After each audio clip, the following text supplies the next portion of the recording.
할렐루야. 월 28일 토요일 원포인트 큐티 시간입니다. 오늘도 주님의 말씀을 묵상하면서 거룩한 주일을 준비하는 예배일 되시기 바랍니다.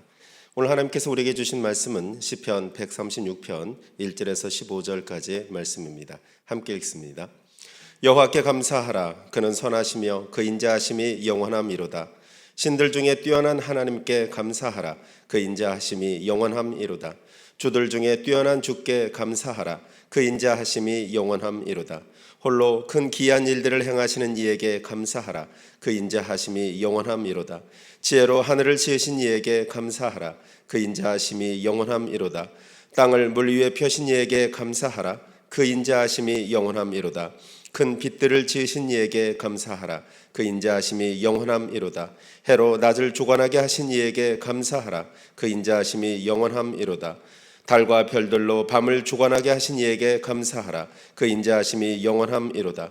애굽의 장자를 치신 이에게 감사하라. 그 인자하심이 영원함이로다. 이스라엘을 그들 중에서 인도하여 내신 이에게 감사하라. 그 인자하심이 영원함이로다. 강한 손과 펴신 팔로 인도하여 내신 이에게 감사하라. 그 인자하심이 영원함이로다. 홍해를 가르신 이에게 감사하라. 그 인자하심이 영원함이로다. 이스라엘을 그 가운데로 통과하게 하신 이에게 감사하라. 그 인자하심이 영원함이로다. 바로와 그의 군대를 홍해에 엎드러뜨리신 이에게 감사하라. 그 인자하심이 영원함이로다. 아멘. 이 시간 견줄 수 없는 사랑이란 제목으로 담임 목사님께서 말씀 전해주시겠습니다. 할렐루야. 자, 우리 복된 토요일, 왜 복된가 하면 이것은 안식일의 어떤 한 의미가 있음과 동시에 주일을 기다리는 부활의 영광이 함께 있어요. 그러나 부활은 죽지 않는 자에게는 존재하지 않습니다. 우리의 정과 욕심을 십자가에 못 박고 죽이고 내 안에 그리스도가 사심을 경험하는 분들에게는 주일은 나의 로드 스테이, 주님의 날이에요. 그러므로 이 주일은 오늘 기뻐하고 즐거워하라. 오늘 감사와 흥분이 있는 날입니다. 예배로, 찬미로 천국을 맛보는 날입니다. 오늘 시편 136편은 바로 그런 하나님의 은덕을 찬미하고 있어요. 특별히 1절에 이렇게 시작합니다. 여호와께 감사하라. 그 선하시며 인자하심이 영원함이로다. 자, 후렴구처럼 계속 붙는 것이 3절에도 그 인자하심, 2절에도 5절에도 6절에도 7절에도 8절에도 9절에도 10절에도 11절에도 12절 쭉 이어지면서 13절 14절까지 그 인자하심이 영원함이로다. 그 인자란 말은 헤세드라고 일컬어지는, 다시 말하면 하나님의 은혜를 가리킵니다. 은혜의 언약을 자비함으로 그 언약을 주권적으로 이루어 간다 하는 뜻이에요. 우리가 좀 부족해도, 우리가 좀 약해도, 완악해도, 우리가 배도해도 하나님은 첫 번째 선택한 사랑을 포기하지 않는다 이거예요. 오늘 빌립보서 말씀에 너희 속에 착한 일을 시작하신 이가 그리스도 예수의 날까지 이루실 줄을 내가 확신하노라 하는 그 이유가 하나님의 인자하심에 있습니다.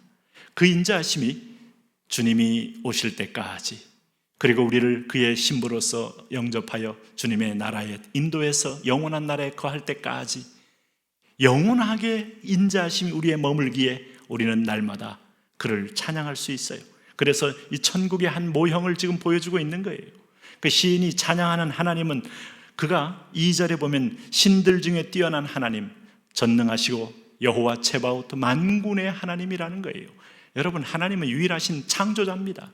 우리가 사도신경에서 전능하사 천지를 창조하신 하나님 아버지를 내가 믿사오며, 이 한 말씀 속에 성부 하나님의 어미와 우리와의 관계와 그의 주권이 그대로 포용되어 있어요.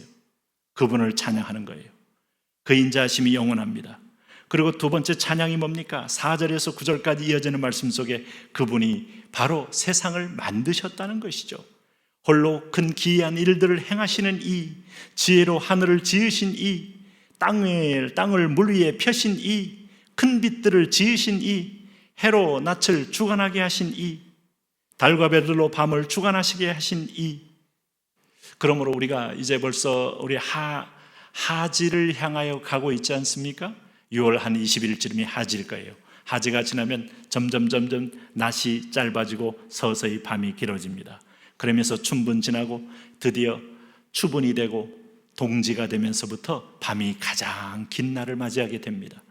그리고 정확하게 이것이 지구는 태양을 하루에 한 번 돌고 달은 또 우리 주변을 돌면서 역사의 하나님의 회전 속에서 그 사이에 나는 늙어가며 시간이라는 유한한 창조 속에서 우리는 스스로 겉사람은 후패해가는 날을 맞이하게 될 거예요. 이 모든 신비한 역사의 주관자, 과연 보이지 않는 그분의 손을 인정하지 않고 버틸 재간이 있을까요? 당신의 앞으로 여러분 AI 인공지능은 인간보다 약 4,000배 더 속도가 빠르고 연산이 빠르고 계산이 빨라서 이제는 심지어는 모든 이 인공지능들이 사람을 조종할 가능성이 충분히 있다고 얘기합니다. 그렇습니다. 그러나 한 가지는 못합니다. 오늘 그 코에 생기를 불어넣어 생명이 있어서 여호와를 찾고 여호와의 이름을 부를 수는 없어요. 우리가 좀 기억력이 쇠퇴돼도 우리의 회전 속도와 머리 회전 속도가 느려도 우리는 성령 받은 자로서 하나님을 찬미할 수 있어요. 이 찬미는 온 우주 속에서 하나님이 그의 형상대로 그의 모양을 따라 지은 존재에게만 얻을 수 있는 영광이에요. 그러니까 얼마나 감사합니까? 이 모든 대목대목을 우리가 그의 인자심이 영원함이로다 영원함이로다 찬미하고 나갈 때 하나님은 영광 받으시는 것이 보이지 않습니까? 오늘 특별히 그 하나님은 구체적으로 그 전능함과 그의 손길을 우리의 구원 역사에 하나님은 사용하셨다는 거예요. 10절에 보면 애굽의 장자를 치신 이에게 감사하라. 11절 이스라엘을 그들 중에 인도하신 내신 이에게 감사하라. 12절 강한 손과 펴신 팔로 인도하여 내신 이에게 감사하라.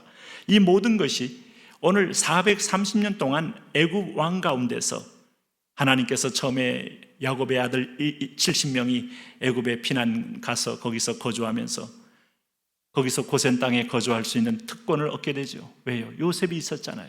그 요셉의 덕분으로 그들은 번성과 번성을 거듭하면서 하나님이 엄청난 수요의 많은 하늘의 별 땅의 모래와 같은 인구의 증가를 허락하신 것, 약속의 성취입니다.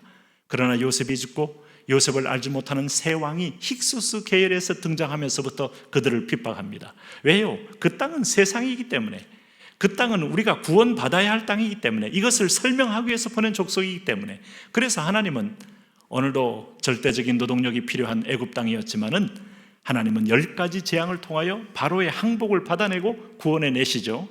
오늘 어린 양을 잡아 문림방과 문설자바란 피로 인하여 죽음의 사자가 결코 내 백성은 치지 않으므로 미래가 있고 장래가 있고 다음 세대가 있게 만들었죠. 애굽은 다 진멸함으로 그들에게 엄청난 세대의 단절이 있어 죽음이 있다는 걸 기억하게 했죠. 이게 바로 하나님의 하신 일이에요. 장자를 치시니, 홍해를 건너게 하시니, 강한 손과 편팔로 인도하시어 내시니, 그 여호와의 손이 친히 우리를 이끌어서 홍해를 건너게 하고 광야를 행진하게 하고 오늘 드디어 하나님의 땅에 이르게 하셨으니 저와 여러분이 오늘 구원받고 옛사람을 벗고 새사람 되고 있는 이것이 전적인 하나님의 손편과 팔입니다. 그러므로 인자하심을, 그의 사랑 선하심을 영원히 찬미해야 합니다. 또 하나의 찬미의 내용은 오늘 13절에서 15절 홍해를 가르신 이, 이스라엘을 그 가운데로 통과하게 하신 이, 바로와 그의 군대를 홍해에서 엎드려 뜨신 이, 특별히 오늘 15절 말씀의 홍해에서 그야말로 오늘 BC와 AD의 사건을 보이셨어요. 예수 믿기 전에 나의 모습과 예수 믿은 나의 모습이 완전히 달라진, 이제는 소속이 달라지고 그리스도의 양자되어서 마귀가 기득권을 주장해도 결코 우리는 마귀와는 상관이 없는 자로 만들어 버리셨어요. 홍해는 애굽의 육백성되는 자들이 출격하여 잡으러 왔지만 그들이 물속에 다 들어오는 순간에 물이 닫힘으로 완전히 물속에 수장되었습니다. 지금도 이제 고고학적으로 보면 사우디 쪽에 보면 거기에 이제 바퀴가 나오고 애굽의 모든 그게 물 속에서 나온 걸 보면서 이제 홍해의 여정이 여기였다는 게 이제 거의 고고학적으로 증명이 되고 있어요. 너무 놀랍지 않습니까? 그러나 내 백성은 한 사람도 물 속에 수장되지 않고 오히려 그 물은 나를 살리는 증표가 됐어요. 세례는 오늘 옛적 자아가 죽고 하나님의 성령으로서 이렇게 거듭난 증표가 되는 겁니다. 그래서 고린도전서 10장이 홍해를 건넌 사건을 너희가 구름과 바다 가운데서 세례를 받은 것이다. 이 표징이 내게 있어요. 그러므로 그들이 홍해에 엎드려진 이후로는 나는 그들과 관계가 없고 그들에게 돌아갈 어떠한 연고도 없게 됐습니다. 이제는 가나안 땅만을 바라봐야 할 주의 백성이고 땅을 정복하여 거룩한 통치권을 행사할 특권만 있습니다. 잊지 마십시오. 옛날로 돌아갈 생각하지 마십시오. 다시 홍해 강가에 아무리 가서 아무리 강을 쳐다봐도 결코 갈라지지 않습니다. 오히려 요단강이 갈라질 것이고, 그리고 여리고가 무너질 것이고, 세겜성이 함락당할 것이고, 아이성도 깨어질 것이고, 우리가 전진만 하면 우리가 깨어질 몽골이 있고 중국이 있고 북한이 있고 카자흐스탄이 있는 것뿐입니다. 오늘도 믿음으로 전진하시기 바랍니다. 하나님, 그 은혜를 가지고 소망 가운데 찬미하며 전진하며 날마다 기쁜 노래로 살게 하여 주옵소서. 예수님 이름으로 기도합니다. 아멘.